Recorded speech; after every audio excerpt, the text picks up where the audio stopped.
As-tu déjà pensé à ce que tu ne devrais jamais donner à tes enfants une fois que tu es à la retraite? Que pourrait-il se passer si tu le faisais? Et si, sans le vouloir, tu rendais leur croissance personnelle plus difficile? Dans cette vidéo, nous allons explorer 8 choses que, selon la sagesse bouddhiste, tu devrais éviter de donner à tes enfants, surtout après l'âge de 70 ans. Ces réflexions t'aideront à vivre une vie paisible et à maintenir l'équilibre dans les relations familiales. Si tu veux protéger ta tranquillité d'esprit et guider tes enfants vers une véritable indépendance, reste avec nous jusqu'à la fin. Ensemble, nous découvrirons comment éviter des erreurs qui pourraient compromettre ta paix intérieure et l'avenir de tes enfants. Avant de commencer, il est important que tu regardes cette vidéo jusqu'à la fin, car tu apprendras exactement comment protéger ta paix tout en maintenant l'indépendance familiale. Assure-toi de t'abonner à la chaîne Perles de Sagesse pour ne pas manquer les prochaines vidéos sur la croissance personnelle et spirituelle. Commençons maintenant. Tout d'abord, il est important de préciser que ces réflexions ne visent pas à suggérer de limiter ton amour ou ton soutien envers tes enfants, mais plutôt à être sage dans la gestion des ressources et des liens familiaux à cette étape de la vie. Voyons donc ensemble quelles sont les 8 choses que tu devrais éviter de donner à tes enfants après la retraite. 1. Ton approbation inconditionnelle. Ton approbation est un puissant outil éducatif. Lorsque tu approuves automatiquement tout ce que font tes enfants, tu risques de les priver d'importantes opportunités de croissance. La sagesse bouddhiste souligne l'importance de l'équilibre entre l'amour et la discipline. Si tes enfants reçoivent toujours ton approbation, ils risquent de ne pas apprendre à distinguer le bien du mal. Enseigne-leur que l'approbation se gagne à travers un comportement responsable et le respect des autres. Cela ne signifie pas retenir ton amour, mais les aider à comprendre la valeur des actions correctes. 2. Ta maison. La maison représente non seulement un bien matériel, mais aussi un refuge de sécurité émotionnelle et de stabilité. Lorsque tu cèdes ta maison à tes enfants, tu pourrais te retrouver dans une position vulnérable, surtout si les circonstances changent et qu'ils ne peuvent pas te soutenir comme tu l'espérais. Conserver la propriété de ta maison te donne la liberté de choisir comment et où vivre en garantissant ton indépendance même dans la vieillesse. Si tu décides de vendre ou de louer ta maison, fais-le seulement si tu en as vraiment besoin et après avoir bien réfléchi aux implications à long terme. 3.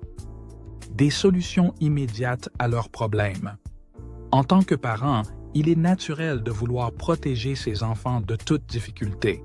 Cependant, résoudre immédiatement tous leurs problèmes peut les empêcher de développer la capacité à faire face aux défis par eux-mêmes. La sagesse bouddhiste enseigne que chaque difficulté est une opportunité de croissance. Plutôt que de leur fournir des solutions toutes faites, encourage-les à réfléchir et à trouver par eux-mêmes la bonne voie. Cela les aidera non seulement à devenir plus indépendants, mais renforcera aussi leur estime de soi et leur capacité à surmonter les défis futurs. 4. Ton identité. Ton identité est composée de nombreux aspects, tes passions, tes valeurs, tes expériences. Si tu t'identifies uniquement au rôle de parent, tu risques de perdre une partie fondamentale de toi-même. Lorsque tes enfants grandissent et construisent leur propre vie, il est important de préserver et de cultiver ton individualité. Ce n'est qu'ainsi que tu pourras continuer à mener une vie épanouie et satisfaisante, même dans la vieillesse. Montre-leur l'importance d'avoir une identité propre qui ne dépend de personne d'autre et encourage-les à faire de même. 5. Le contrôle de tes finances. Tes finances représentent ta sécurité et ta capacité à maintenir ton indépendance. Déléguer complètement cet aspect à tes enfants peut être risqué, surtout s'ils n'ont pas d'expérience en gestion d'argent ou s'ils sont eux-mêmes en difficulté financière. Prendre des décisions financières de manière indépendante te permet de t'assurer que tes ressources sont utilisées d'une manière qui reflète tes valeurs et tes objectifs. Pense à consulter un professionnel pour planifier l'avenir, mais garde toujours un contrôle direct sur tes finances pour éviter des situations qui pourraient mettre en danger ta sécurité financière. 6. Ton énergie émotionnelle. En vieillissant, notre capacité à gérer le stress et les émotions fortes peut diminuer. Après 70 ans, il est essentiel de protéger ton énergie émotionnelle pour maintenir une bonne santé mentale. Si tu permets que les problèmes de tes enfants te submergent, tu pourrais t'épuiser et ne plus être capable de prendre soin de toi. Il est important de fixer des limites claires en offrant un soutien émotionnel lorsque c'est nécessaire, mais sans laisser leurs problèmes devenir le centre de ta vie. Prends du temps pour toi, pour te détendre et te ressourcer, afin de pouvoir leur offrir le type de soutien qu'ils apprécieront vraiment. 7. Le poids du passé. Tes expériences de vie, aussi précieuses soient-elles, t'appartiennent. Imposer tes peurs, tes échecs ou tes réussites à tes enfants pourrait freiner leur propre cheminement. Chaque génération a ses propres défis et leçons à apprendre. Laisse tes enfants faire leurs propres erreurs et apprendre d'elles.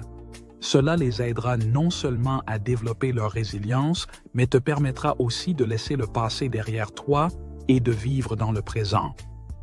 Fais de ta sagesse une guide, non un fardeau. Oui, le contrôle de ta vie. En vieillissant, il peut sembler plus facile de laisser tes enfants prendre des décisions pour toi. Cependant, abandonner complètement le contrôle de ta vie peut conduire à un sentiment de perte d'autonomie et de dignité. Il est crucial que tu restes l'acteur principal de tes choix, qu'ils soient grands ou petits. Continue à prendre des décisions qui reflètent tes valeurs et ta volonté, et n'aie pas peur de dire non quand quelque chose ne te semble pas juste. Maintenir le contrôle de ta vie t'aidera à vivre plus sereinement et à te sentir en paix avec toi-même.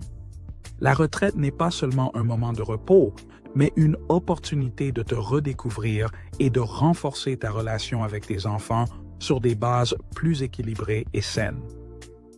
La sagesse bouddhiste nous rappelle l'importance de l'équilibre en toutes choses, et cela s'applique aussi aux relations familiales. En évitant de donner ces 8 choses à tes enfants, tu pourras vivre une vie plus paisible et indépendante, tout en leur montrant comment affronter le monde avec force et responsabilité. N'oublie pas que ton bonheur et ton bien-être sont essentiels, non seulement pour toi, mais aussi pour tes enfants. Lorsque tu prends soin de toi et maintiens ton indépendance, tu deviens un exemple de sagesse et de résilience. Les choix que tu fais pendant ta retraite peuvent avoir un impact positif sur l'avenir de ta famille, en leur enseignant la valeur de l'autonomie et de l'équilibre. Ne te sens pas coupable de donner la priorité à ton bien-être. C'est en prenant soin de toi-même que tu pourras offrir un soutien authentique et significatif que tes enfants apprécieront vraiment. Merci beaucoup d'avoir regardé cette vidéo. Si tu as trouvé ce contenu utile, nous te demandons de nous offrir un précieux j'aime et de t'abonner à la chaîne Perles de Sagesse. Ton soutien est essentiel pour nous. Partage aussi cette vidéo avec toute personne qui pourrait en bénéficier. À la prochaine vidéo.